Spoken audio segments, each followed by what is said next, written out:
No one has the balls to stand up like I'm doing right now. Let's stop the crap already. We're all Americans. We're all equal. I don't see black. I don't see Asian. I don't see anything but American.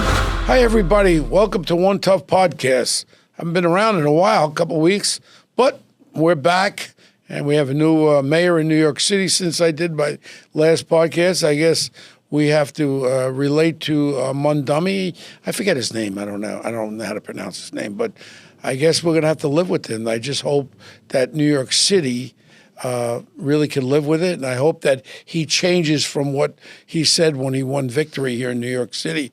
I just hope he realizes what he's been gifted with, being the mayor of one of the greatest cities in the world, and maybe he'll conform and realize that you have to do things and make people happy. And most important thing is public safety. And you have to appreciate the police and not degrade them and make them feel not like they have the support. So that's something very, very big. Will I be able to work with it? Somebody asked me, Bo, would you take a deputy mayor with public safety? No, I really don't want to work with him. I'm just praying that he changes his spot. So with that, we have a great lineup today. The lineup is one person I've been trying to get on the show. His name is Frank Tarentino III. He is the head of the Drug Enforcement Agency. I always mix my DEA up with your DEA. And Frank Tarentino is the head of the Drug Enforcement. Now, is that for the New York area, Northeast? What is they actually encompass? Yeah, so first, Bo, thanks for this opportunity. It's great to sit with you here today and have this conversation. Interestingly, I was the special agent in charge of the New York division of the Drug Enforcement Administration, but recently was honored with the promotion by Administrator Terry Cole to be the Northeast Region Associate Chief of Operations. So I cover now from Maine all the way down to Virginia. So 6 divisions. Oh, so you're like in Northeast. Correct. Corridor. Yeah. Yes. Well, that's great. Congratulations. Yeah, thank you. You're the first one to hear it. Well, it'll be out. This comes out on Wednesday, next Wednesday. Okay. The tape. And again, and thank you for your service.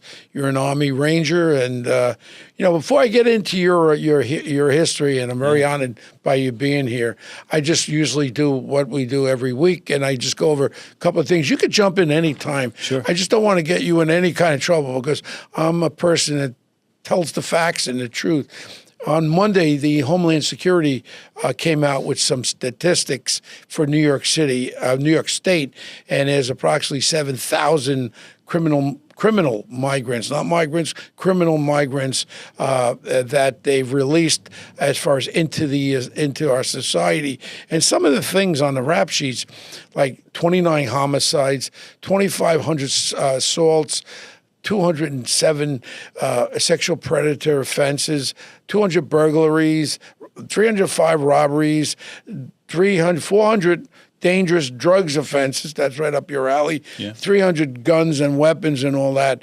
And now ICE is demanding New York State Attorney General Letitia James and also the New York City Police Department and the DA in New York City there for New York City to turn these people over. And these include killers from Cuba, Dominican Republic, Honduras, Ecuador, Venezuela, Mexico. And several of these people that have been released, they're releasing them again, and they're committing crime after crime and crime. And they have the one guy who was arrested 7 times before he attacked a cop up in Ithaca, New York, and he was released again. They just keep letting him out, and it just pisses me off that where do we draw the line? I mean, we had a Governor Andrew Cuomo, that signed that bill back in 2017, where he signed a bill where he put it in there. No personnel, none of our equipment, none of our resources in New York State can be used for the federal government to turn over these people to ICE and immigration and all that. And, it's just, you have everything going on right now, and then really affected me was this kid, good-looking kid from a family, this Luigi Mangione, whatever his name is, and everybody around at he's on trial now, and they're in the court system. People outside, love letters, birthday cards, this sending. People don't realize. This man was a married man with 2 children, and this little creep shoots him in the back, and they're idolizing him. He's somebody that the actually people are idolizing for killing. So that means Frank, if you don't like something, just shoot somebody. I mean, I've been around a long time. With my time in law enforcement and the private sector, 55 years that I've been involved with law enforcement and all that. And I just can't believe that this is where our society's going. And it's terrible. And one of the things that I want to talk about too is about Mondami. And he's letting my friend, the police commissioner, stay. And the real thing is that he's talking already about not bringing on new cops. We're short cops, and with cops being short as far as manpower, and they're cutting the overtime back, and what's going to affect? It's going to affect crime. I read today crime was down. That's great, but if you don't have that omnipresence of cops, it's going to go up, and then you have the repeat offenders that keep doing it. And then what's happening with Mondami? He actually hired the Democratic Socialists of America. His transition team are these people who've come out. The one guy wrote the book about to eliminate the police department. Now he puts them on his transition. So he's trying to. I think he's showing his spots as far as what he's doing. Now we have an $8 billion deficit in New York City as far as with the budget. Now what happens is, they have to balance the budget. He wants to raise the taxes. People are moving out. The services will be effective. And I love New York City, and I'm a lifelong New York City guy. And under the 1975 fiscal guardrails, you've got to balance his budget. Yeah. So if he don't have this money, now he wants to do all these trickery things, free buses, free this, everything's free.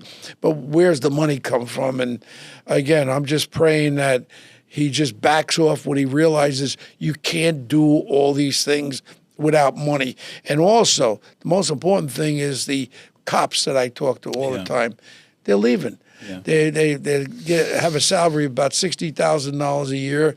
And then when they have CCRB, used to be the police commissioner, could effectively make the determination on if they deem that the cop did something wrong. Now they want to give it to these people who hate cops to make a decision. That means if you have a young cop that is out there working, he put all his money together, he's got a couple of kids with a house, just making it, and now they're going to take his vacation days away.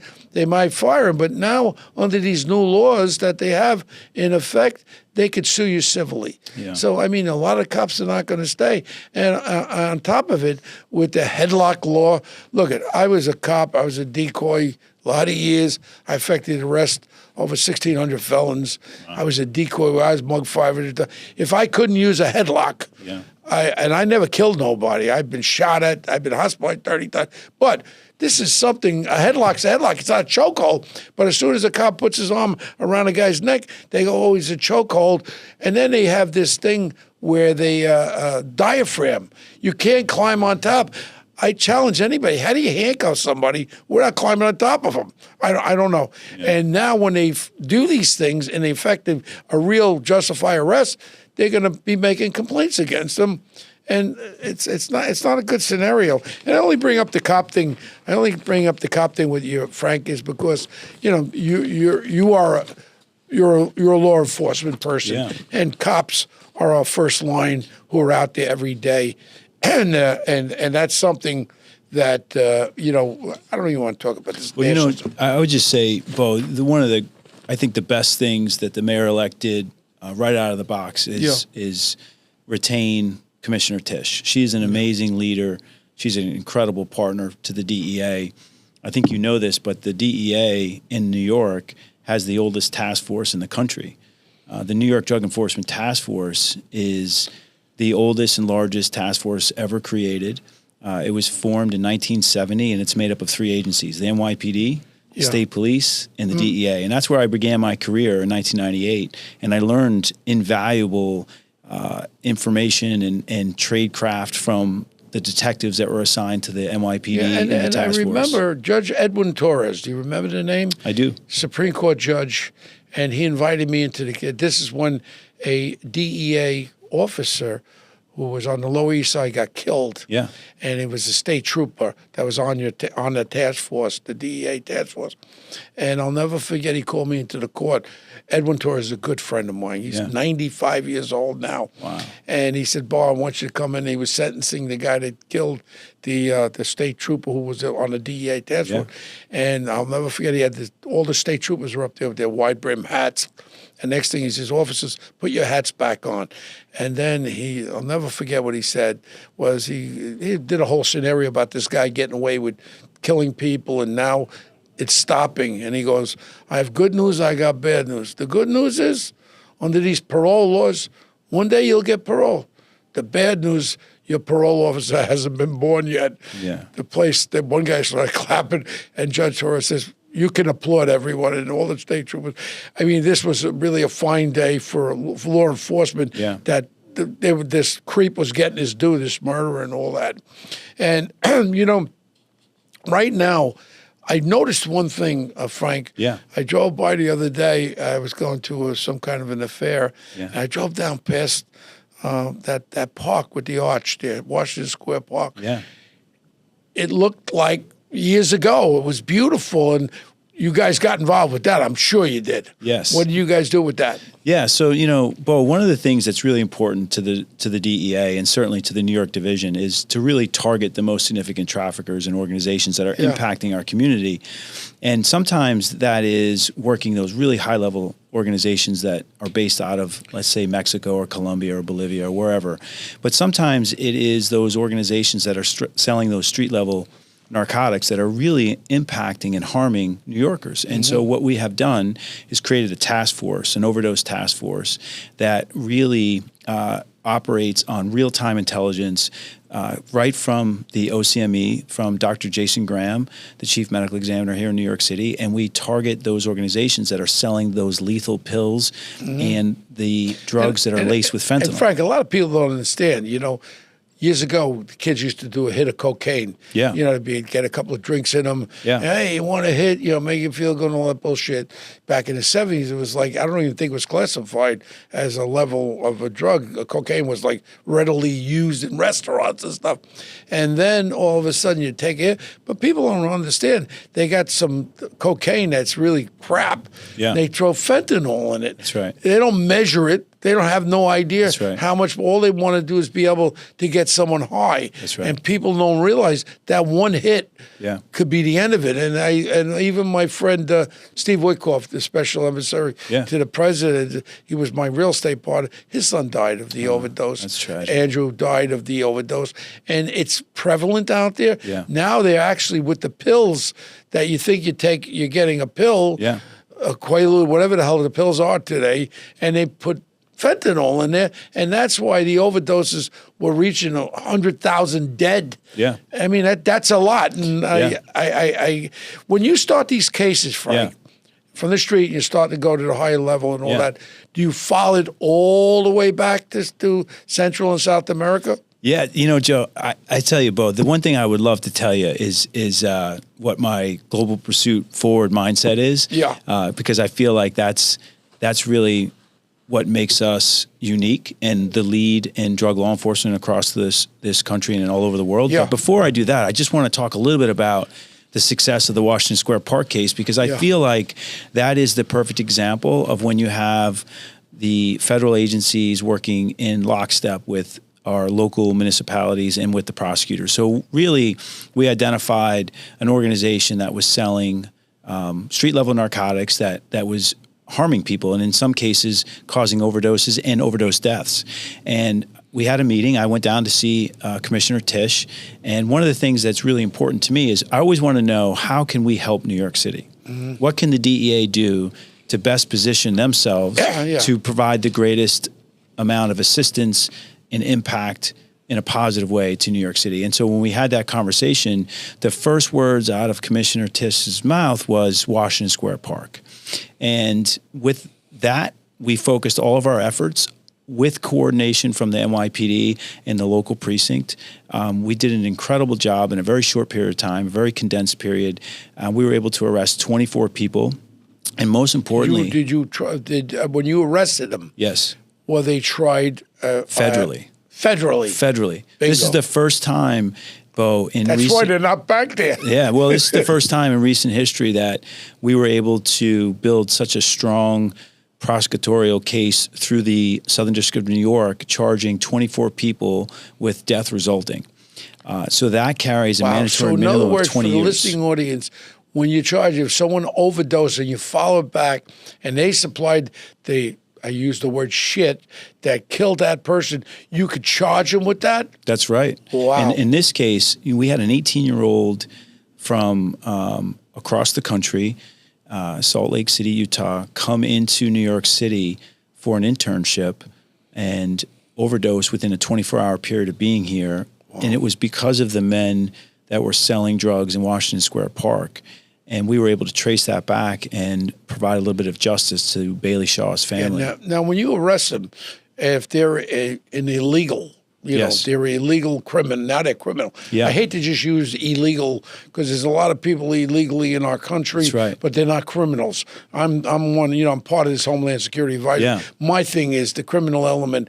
We got to get rid of them. Now, you're able to turn them over to ICE. You work with ICE then, right? That's right. Bo, here's how we look at it. Number one, drug trafficking and violence oftentimes are inextricably linked.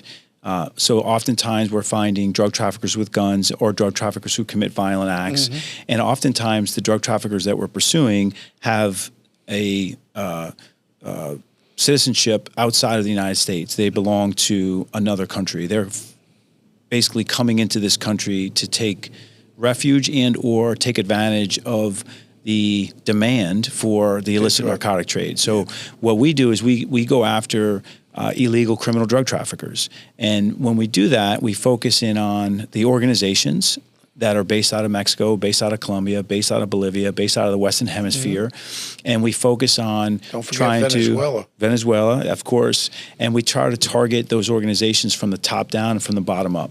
Wow. And so when the arrest starts on the streets of New York, it can carry all the way back and, that's right. and do that. I was involved with the ATF and with the U.S. Attorney's Office on the gun lock stuff. Yeah. I was trying to get the NYPD to be more actively involved with turning over these gun arrests and charging them federally. And that to me that's a no-brainer. Oh, yeah. I just say, you remember when I first became a cop, they had the Sullivan law in New York City, 7 years if you got caught with a gun. Now guys are getting caught with guns over and over. But my point was the only way to really prosecute them, sorry to say, is federally, where they really get real time, because yourself underneath the New York State criminal system here, they get arrested with guns and they're right out, arrested with guns over and over and over and over and over again. But this is very good, what you're doing as far as with charging them with the federally crimes, because the New York State wouldn't even be holding them, right? No, it's exactly true. I mean, what we focus on are trying to bring the most significant, most prosecutable case to the highest possible level that we can. And so oftentimes we will bring it to our federal partners at the Southern District of New York and Eastern District of New York, and charging a 924C, which is a weapons possession or using a weapon in furtherance of a crime. You bring that right in also. Absolutely. Besides the drug charge, the gun charge of federally. Yeah. Hey, I remember about this Percocet Princess. What was that case all about? Yeah, so again, this is the great relationship and partnership that has developed since I've been here in the last 4 years between public health and public safety. Mm-hmm. Because to be honest, we're striving every single day to create a fentanyl-free America. That's our goal. And we believe we can achieve that. But to do that, we have to increase our enforcement efforts, increase education, prevention, and awareness. And what we have done is built a great team. And I mentioned him earlier. Dr. Jason Graham has been absolutely critical in our ability. So Dr. Graham is the chief medical examiner for New York City. He is able to give us real-time intelligence that allows us to focus in on when there's an overdose death. And what we did, we created some criteria, Bo, of who we think we can absolutely respond to and have some kind of level of success. So we said mass overdose events. So anytime there's 3 or more people that overdose in a single time, And you got in a hot close patch proximity, there, yeah. yep, we're going to respond. If it's an overdose death that involves the collection of drug paraphernalia or technology, we want to respond to that. If it's an overdose death of a young person, we want to respond to that. So what we were able to do is Dr. Graham was able to focus us in on those investigations, those cases that we had the highest level of success, right? And so what we did is in the Percocet Princess, there was a 19-year-old who died in New York City, and we didn't know who he was. We just knew that the 19-year-old had died. So we investigated that. We were able to identify the person that sold the pills, That was and De that happened to be Niro's kid, Sophia right? Marks. And Sophia Marks was the Percocet Princess, as her social media moniker stated. And then we arrested her. And then we built our investigation from there. What we learned— Was that De Niro's kid? it was, Okay. yeah. Leonardo De Niro Rodriguez. What we learned about that case, and this is what's really incredible, and I want to tell this because this is important. This is what we tell parents all the time. It's about proximity, purpose, and persistence, right? So proximity means when you're around somebody that has knowledge and information that can help you make better decisions, then ideally you're going to refrain from using illicit drugs. Yeah. But it's also about parents having close proximity to law enforcement to be able to tell their story and share what they know about their son or daughter or loved one. Yeah. So that proximity we've created by having meetings and community events with families who have lost loved ones. So then the purpose is they have a purpose, so like us, to seek justice, right? Enforce the rule of law. And then the persistence is there's no more persistent person in the world than a mom. Yeah. Right? A mom wants to see that her son or daughter Is safe, but also that justice is served. So in this instance, I happened to run into Drina De Niro at an event, and I wanted to express my condolences on the loss of her son. And she shared a story with me about a neighbor of hers in the building in which she lived, who had a similar experience that their daughter died, and so they had this opportunity to share their tragic stories. And she asked me if I would be interested in looking into their case because their case really wasn't going anywhere. So I said, of course. So I gave her my contact information, and then the next day I get a call from the father. He tells me the story of his daughter dying. I said, I can promise you one thing, that we will absolutely do everything we can to look into the death of your daughter. I can't promise the outcome, but I can promise we'll give it everything we have. Yeah. And so that turned out to be Akira Stein. That case was we were able to take that information and link it to the Sophia Marks in that organization. And How many? There were 3 deaths that were associated with the Now, Percocet Princess. when this happened, now who actually does the investigation? You utilize the NYPD's detectives? It's a team effort. We can't do it alone. So in other words, you get a team of people, some New York City detectives and some of you guys. That's right. And this way you find out all the facts like that. That's right. That's right. And the key in these investigations, as you well know, is technology. It's exploiting the technology and being able to, in real time, respond and then collect that evidence to use for prosecution. And we were able to do that in this case. And there was something else interesting I read, this Trident doctorate. What is that all about? You heard about that. Yeah. Yeah, so that's interesting. So we have assembled a incredible team of law enforcement professionals from all over the federal government and state and local. And we have positioned them in a space where they're fully integrated, and then they have access to not just law enforcement sensitive information, but to what we call high side information or top secret level information. They have the right clearances. They are able to analyze this information in a responsible way in a secure setting, and then they're able to use that information to target the most significant organizations and traffickers, and then coordinate that with U.S. military and U.S. intelligence community entities to have the greatest impact and outcome. And it's been really successful. I would love, with these gangs that we have, mostly these drug gangs, they take them down all the time. We pick up the paper every day, guns, drug gang. But they don't utilize the federal law on all of them. Am I correct? I mean, how many of those can you really actually handle? Because that is the significant crime problem, are these gangs which are dealing drugs. Does the NYPD bring you in on them so this way we could get the bigger bang on the federal prosecution instead of the joke of the city and state of New York prosecution? Well, listen, I think we have an incredible partnership with the NYPD, and I think the sharing of information happens seamlessly every single day.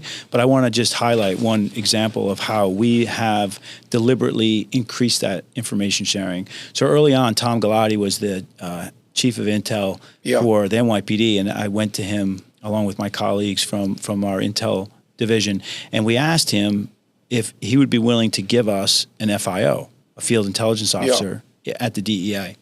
And so now, with the 78 precincts across New York City, we have an FIO that sits in our DEA space that's tied into all 78 precincts. And so we have the significant intelligence on these gangs. That's right. And then you got to add the fact that President Trump and the Secretary of State were able to designate both MS-13 and TDA as foreign terrorist organizations back in February of 2025, that significantly enhances our capability to go after these organizations in a responsible way. You know, from being a New York detective and a lot of my life in there, and being involved with detectives now still in investigations, you know, you have a certain amount of the repetitive criminal element out there. Yeah. And the majority of them, from what I see, are committing these crimes based on the drug trafficking. So that is a hand in hand. Maybe that's part of the crime wave being lowered by attacking these gangs and prosecuting them federally, where we take them off the street and we don't have to worry about the weak liberal laws of New York City, New York State. And that's something that that's a biggie. Yeah. And you know, I'm really happy that you guys are utilizing the power of the federal government, because we're powerless in New York City, New York State in prosecuting these these criminals and all that. And many of the investigations that we're working, Bo, investigations that you would be familiar with in your time as a New York City police officer and detective, a lot of those cases involve New York City detectives. They're either the lead case agent or they're a co-case agent, and they're the ones driving the investigation. And they do an incredible job. And what I really appreciate about the relationship that we have with NYPD is we're able to leverage all of our resources, abilities, and knowledge, information, along with the 36,000 New York City police officers to really have the greatest impact on keeping New York City safe. Now, do you have a system, because again, I'm retired 40 years, believe it or not. Yeah. 40 years I'm out of the police department. I broke my leg parachute with a couple of towelhead Saudi Arabian princes. I had a bodyguard company back when I was a detective. You weren't allowed to moonlight, but you couldn't really survive on your salary. Yeah. So when they would come into New York, what I would do is put security on them. Okay. And then I was the New York State arm wrestling champion. Oh, wow. So they used to have me meet them in Riyadh, Saudi Arabia, and Jeddah, and then we would go to Paris and London, and they'd have these big Lebanese bodyguards, and I was only maybe 185 pounds. Yeah. But I was New York State arm wrestling champion, so these big gorillas, 6'5" Lebanese guys, I would be able to beat them in arm wrestling. So I was like the jokester, like the court gesture. Yeah. So, and they would give me a lot of money. Statute of limitations over, but I did spend it all. Yeah. So, I mean, I was able to really have a really good life of utilizing, this extra funding for me. But it becomes very difficult. It becomes very difficult for, cops to make their ends meet. But the point I'm trying to get is the New York City police officers and detectives, through your good relationship with the commissioner, with our commissioner there, are they able to put an intelligence report into you? How does that work? Because if they're advised, even a uniformed cop on a beat, who sees things and knows things, where they could send you intelligence, and we know with intelligence being resourced, and fed into databases, then we start to realize, wait a second, that's very similar to that. Yeah. Do we have that set up? We do. We do. What I'm saying is yeah. very simplistic. Yeah. But yet it's so simplistic. Sure. But it would be a great intelligence thing for you guys to all of a sudden coordinate all these information and say, wait a second. Well, I think we have an incredible, as I said earlier, relationship, but you also have some really amazing leaders at the NYPD, Rebecca Weiner, Chief LaPetrie. They're integrated and interested every single day in the intelligence work that goes on at NYPD, and then sharing that information, that intelligence, with agencies like the FBI and the DEA and Homeland Security, so that we can, again, keep New Yorkers safe. And I think you're seeing the effects of that when you read about these arrests and these seizures, but a lot of times you don't read about it because we're preventing things from happening before they ever happen. And that's because of the men and women of the NYPD. And the proactive, it's just funny to me, like we have a really diversified police department from when I was on now. And basically, if you put it out to them, they all want to be, if they really come on the force to be a good cop, good detective, they all want to be helpful. Yeah. And I mean, to incentivize them that we'd like information. That could be something cool for you or your people to go and speak to the patrol officers and say, look, this is your area. You know about your precinct. Any kind of intelligence report you can send, we would certainly welcome. And then they become part of it, because this way you're dealing with them as it is. They didn't do it for the money. Yeah. I mean, God knows. I hope that they're doing it for the reasons that I did it, was to help people. That's right. And public safety is very, very important. That's right. It's about service. Yeah. What I would like to just share with you really briefly is that we're working on something right now, Bo, that I think is going to be transformational in terms of giving New York City police officers the information that they need to share real-time intelligence with the DEA so that we can try to investigate these overdose deaths in a more actionable, more real-time professional way, and that is giving them something that would allow them to identify the things that are of interest to us when we're prosecuting those types of cases. So collecting the evidence at the scene. So we're working on that now, and we're excited about the opportunity to put this into action, because these investigations are really homicide investigations, and we have to approach them like that. Well, that's a very good way of approaching it. Now you get your big more bang for your buck when you arrest somebody. But the other side of it too is, they have these cell phones now that all the cops have. I mean, they can have a sequence there as far as information on narcotics and share it with the NYPD narcotics guys and the DEA with the database. I love that. I think that's a great idea. Now you're looking beyond, and I think by getting the involvement of the uniform cop, saying, wow, you could change something. You can help it. You could stop these deaths of Americans and all that. And I was glad to see my friend Pete, their Secretary of not the Fed, War. Pete was a contributor with me on Fox TV for a lot of years. Yeah. I know Pete, and people are shitting and gouging about these people getting blown up like that. But in reality, I look at upon, these are people that are killing Americans, and it's deemed as far as them being terrorists. The only thing I get nervous about is the Mexico. Yeah. And Mexico with these cartels, I'm afraid for your guys. I'm afraid for every law enforcement person, because their own government is 60% of the country is controlled by these cartels. I mean, did you ever think, and I won't hold you to it, but did you ever think in your mind eventually that's going to have to happen? Because the reality is Mexico cannot control their own country, and this same poison is coming to our country through them. So if we can signify that we got to take these people out, they can't do it. I mean, what's your personal feeling? This is not policy of the DEA.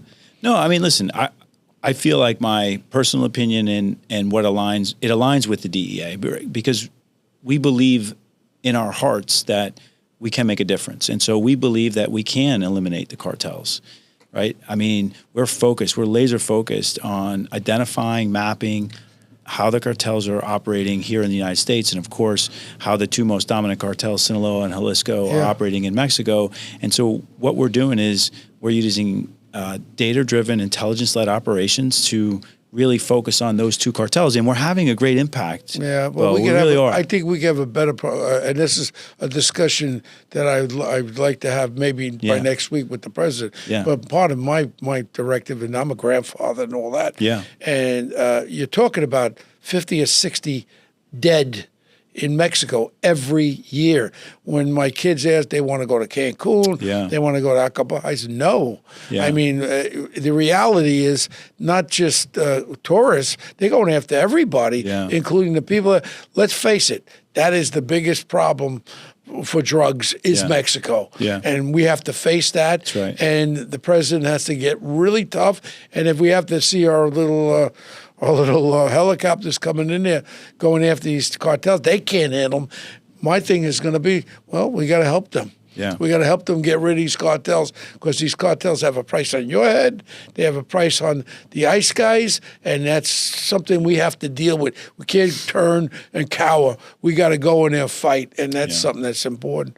You know, Frank, we could talk here for hours and hours, and we're gonna wind down. I really want to thank you. Is there anything else you'd like to talk about? Well, I mean, I'd like to share just a few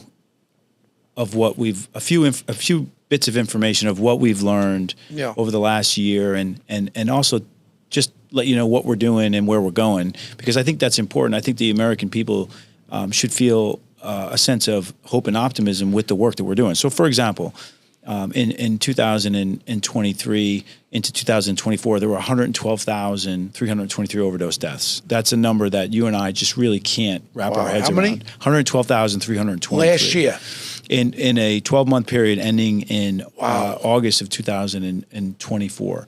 So that number it's a massive number, right? So when we think about the impact that we're having now, we're down to 84,076. So 29% decrease in overdose deaths in a 12-month period. That many, too many.